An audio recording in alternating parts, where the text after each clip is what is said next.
Lorsque vous prenez une décision importante qui signifie un changement de votre vie, vous avez besoin des autres.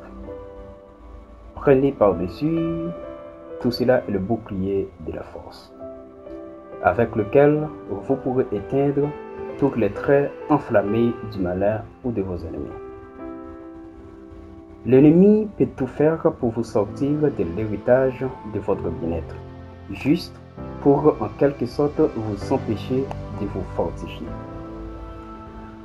Arrêtez d'être gentil et soyez encore plus ferme. Je vous dis cela parce qu'à un moment, vous devriez vous prononcer sur les futures évolutions de vos amis et co-ennemis, sur les argumentations, le prime, les avantages en espèces ou en nature. Soyez toujours conscient que votre salarié voudra tirer l'épingle du feu et être toujours incapable de satisfaire tout le monde. Il y a ceux qui ont la chance d'avoir une famille et des amis qui les soutiennent dans tout ce qu'ils font. Mais cela n'arrive pas toujours. La gentillesse n'est pas un facteur négatif qui pourra vous détruire, mais une qualité sans défaut tant que vous n'avez pas une fonction de mineur d'homme. Seulement, dans le monde très concurrencé de l'entreprise, vous pouvez être vite transformé en point faible. Vos parents vous rabâchent d'être gentil avec tout le monde, de bien vous comporter, d'écouter les consignes utiles et chier la rébellion depuis votre tendre enfance. Cette éducation classique inculpée par vos parents qui doit vous permettre plus tard de devenir un être docile qui pourra aussi vous vaincre face à vos ennemis. La société qui vous entoure cherche toujours à découvrir votre caractère le plus paisible pour jouer sur votre émotion. Et les points culminants sont toujours votre gentillesse et votre savoir-vivre. Il est normal, en tant qu'adulte, que certaines personnes développent la gentillesse comme un trait de comportement. Vos amis peuvent vous détruire sans pour autant être vos ennemis. Évitez la tendance d'avoir perdu l'objectivité envers vos proches collaborateurs et il n'est plus question, en tant que chef efficace, de jouer avec l'amitié au pied de travail.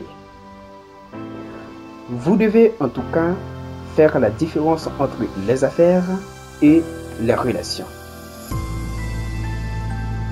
Un vrai leader indique au cortège d'une vision que les autres peuvent en tirer des leçons.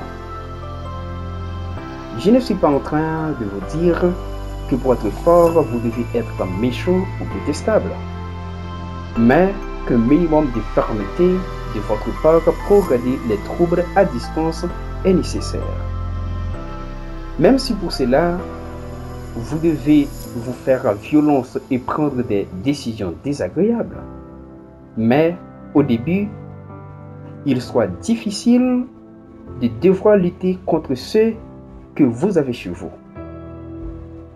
Si au fil du temps, vous restez ferme dans votre décision, ils seront premiers ou les premiers à se sentir fiers et à célébrer votre succès. Chacun de vous a un désir dans le cœur. Et lorsque vos ennemis, vos malins confidents se réalisent, vous éprouvez alors beaucoup de joie, qui vous encourage et vous donne un état de force pour persévérer dans le combat de vivre avec vos ennemis.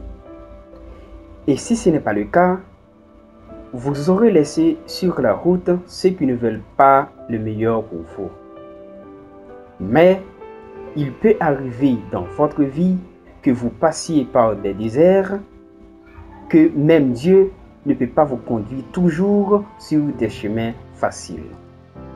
En raison pour laquelle vous devez rester toujours fort même dans le mauvais moment.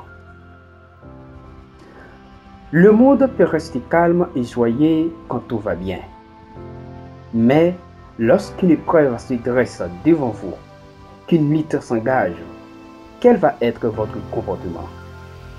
Comment allez-vous réagir face à la difficulté, au sentiment de tourner en rond?